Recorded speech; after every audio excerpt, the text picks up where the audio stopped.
حضور صلی اللہ علیہ وآلہ وسلم نے دھوپ اور سایہ میں بیٹھنے سے کیوں منع فرمایا اور اس کے نقصانات کیا ہیں؟ آج کی ویڈیو میں ہم حضور صلی اللہ علیہ وآلہ وسلم کی سنتوں اور جدید میڈیکل سائنس کی تحقیق پر بات کریں گے۔ ناظرین، اسلام ایک مکمل ضابطۂ حیات ہے اور زندگی کے ہر شعبے میں اسلام ہماری رہنمائی کرتا ہے۔ یہی وجہ ہے کہ آج 1400 سال گزر جانے کے باوجود پیغمبر اسلام کی تعلیمات نہ صرف مسلمانوں بلکہ ہر انسانی معاشرے کے لیے مشعل راہ ہیں۔ جدید سائنس بھی ان تعلیمات سے متاثر ہو کر یہ کہنے پر مجبور ہو گئی ہے کہ انسانی وجود کی سالمیت اسلامی تعلیمات پر عمل کرنے سے ہی ممکن ہے۔ حضور صلی اللہ علیہ وآلہ وسلم دائیں جانب روح قبلہ ہو کر آرام فرماتے تھے۔ جدید سائنس کا کہنا ہے کہ اگر انسان بائیں طرف لیٹے تو دل کے امراض پیدا ہونے کا خطرہ ہے، کیونکہ بائیں کروٹ لیٹنے سے معدہ اور انتڑیوں کا بوجھ دل پر پڑتا ہے، جس کے نتیجے میں دوران خون اور دل کی حرکت میں کمی آ جاتی ہے۔ نیند کے بارے میں تجربات سے یہ بات واضح ہوئی کہ جن مریضوں کو مسلسل دائیں کروٹ پر سونے کی ہدایت کی گئی وہ تیزی سے صحت یاب ہوئے، جبکہ بائیں کروٹ پر سونے والے مریض بے چین رہے۔ جدید تحقیق سے یہ بات ثابت ہو چکی ہے کہ دائیں طرف سونا دل اور معدے کے امراض سے بچاتا ہے اور بے ہوشی سے بھی محفوظ رکھتا ہے۔ حضور صلی اللہ علیہ وآلہ وسلم کا بستر مبارک نرم نہیں تھا۔ حضرت عمر رضی اللہ تعالی عنہ سے مروی ہے کہ وہ رسول اللہ صلی اللہ علیہ وآلہ وسلم کی خدمت میں حاضر ہوئے تو آپ ایک بنی ہوئی چٹائی پر آرام فرما رہے تھے اور آپ کی پشت پر چٹائی کے درمیان کوئی بستر نہیں تھا۔ چٹائی کے نشانات آپ کے پہلو پر ظاہر ہو رہے تھے۔ آپ صلی اللہ علیہ وآلہ وسلم نے نرم بستر کا استعمال نہیں فرمایا۔ جدید سائنسی تحقیق نے اس بات کو ثابت کیا ہے کہ حضور صلی اللہ علیہ وآلہ وسلم کا یہ معمول طبی اصولوں کے مطابق اور بے شمار فوائد کا حامل تھا۔ سائنسی ماہرین نے اپنی تحقیق میں یہ بھی بتایا ہے کہ جب ایک شخص آرام دہ بستر پر سوتا ہے تو اس کے جسم کی حرکت سست ہو جاتی ہے اور اس کا گردہ اور ریڑھ کی ہڈی متاثر ہوتی ہے۔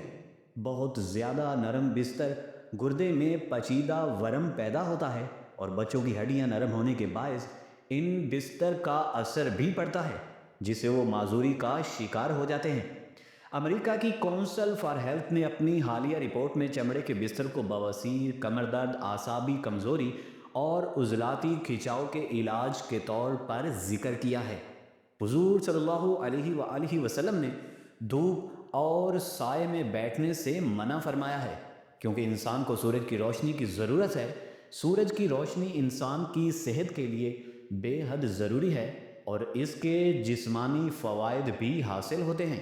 تاہم سائنسی طب نے دھوپ میں سونے کو مضر قرار دیا ہے، حالانکہ اسلامی طب میں اس بارے میں کوئی ممانعت یا نقصان کا ذکر نہیں کیا گیا ہے۔ لیکن دھوپ اور سائے کے درمیان بیٹھنا یا لیٹنا اسلام میں منع ہے۔ حضرت بریدہ رضی اللہ تعالی عنہ سے روایت ہے کہ نبی اکرم صلی اللہ علیہ وآلہ وسلم نے دھوپ اور سائے کے درمیان بیٹھنے سے منع کیا ہے۔ اسی طرح سنن ابو داؤد میں روایت ہے کہ نبی کریم صلی اللہ علیہ وآلہ وسلم نے فرمایا، جب تم میں سے کوئی دھوپ میں ہو اور سمٹ جائے، بعض حصہ دھوپ میں اور بعض سائے میں ہو تو کڑاک ہو جائے، یعنی وہ جگہ چھوڑ دے۔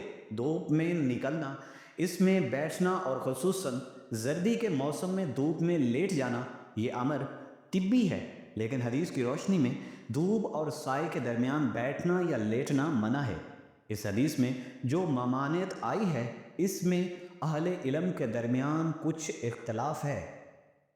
آج کی بات یہ ہے کہ یہ ممانعت ادب اور ارشاد کے زمرے میں ہے، اسے کراہت پر محمول کیا جائے گا، حرمت پہ نہیں، کیونکہ حرمت پر دلالت کرنے کے لیے نصیں چاہیے۔ گویا دھوپ اور سائے کے درمیان بیٹھنا یا مکروہ ہے یا حرام۔ آدھا دھوپ میں آدھا سائے میں بیٹھنے کا طبی نقصان یہ بیان کیا جاتا ہے کہ میڈیکل سائنس کہتی ہے کہ اس طرح کرنے سے انسان کے خون کی گردش میں فرق آ جاتا ہے، یعنی جو حصہ دھوپ میں ہوگا اس میں خون کی گردش تیز ہوگی، اور جو حصہ چھاؤں میں ہوگا اس کی گردش آہستہ ہو جائے گی۔ لازمی طور پر یہ گردش کا دو رخ ہونا اس کے لیے بیماری کا سبب بن سکتا ہے۔ سبحان اللہ، کیا حکمت ہے! فرمان رسول میں جب سائنس کا وجود نہیں تھا تو یہ سب بتا دیا۔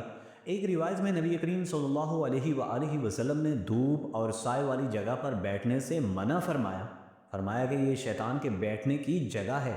اس روایت میں شیطان کے بیٹھنے کی جگہ سے مراد یہ ہے کہ شیطان جسے پریشان کرنا چاہتا ہے اس کو ایسی جگہ پر بیٹھنے یا لیٹنے کی طرف راغب کرتا ہے، اور گویا اس جگہ پر کسی شخص کے بیٹھنے یا لیٹنے کا سبب شیطان بنتا ہے، اور اس سے شیطان اپنے مقصد یعنی وہ شخص کو تکلیف اور دکھ میں مبتلا ہونے میں کامیاب ہو جاتا ہے، کیونکہ شیطان جس طرح انسان کے دین کا دشمن ہے اسی طرح اس کے بدن کا بھی برا چاہنے والا ہے۔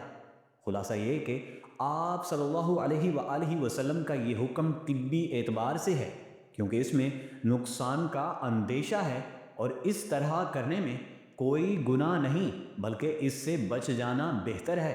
یعنی یہ حکم وجبی ہے اور تاکیدی نہیں بلکہ مشفقانہ اور خیر خواہی پر مبنی ہے۔ اسی طرح نبی کریم صلی اللہ علیہ وآلہ وسلم نے اوندھے منہ لیٹنے سے منع فرمایا۔ ان دونوں لیٹنے سے تمام اعضاء ہضم اور اعضاء رئیسہ اوندھے بے ترتیب ہو جاتے ہیں۔ اس کا سب سے پہلا نقصان دماغ پر پڑتا ہے۔ دماغی لہریں اپنی ترتیب سے ہٹ کر دوسرا منفی رخ اختیار کر لیتی ہیں، حالانکہ وہ مسلسل مثبت انداز سے انسان کو فائدہ پہنچاتی ہیں۔ جب یہ لہر منفی ہوتی ہے تو آدمی کو ڈراؤنے خواب آتے ہیں، حتیٰ کہ ماہر نفسیات کے مطابق ایسے شخص کی زندگی کا رخ بھی اپنی ترتیب سے ہٹ جاتا ہے اور وہ الٹی سوچ کا حامل ہو جاتا ہے۔ اسی طرح احادیث میں زیادہ سونے سے منع فرمایا گیا ہے۔ زیادہ سونے سے بدن میں سستی اور کسلی مندی پیدا ہو جاتی ہے، جس سے جہاد اور دنیا کے کاموں میں حرج پڑتا ہے۔ وہاں دین کو بھی شدید نقصان پہنچتا ہے۔ زیادہ سونے سے مرگی، اخشاش، الرحم اور بے خوابی کے مرض میں اضافہ ہوتا ہے۔ زیادہ سونے سے آنکھوں کے امراض، خاص طور پر ورم پیدا ہوتی ہے۔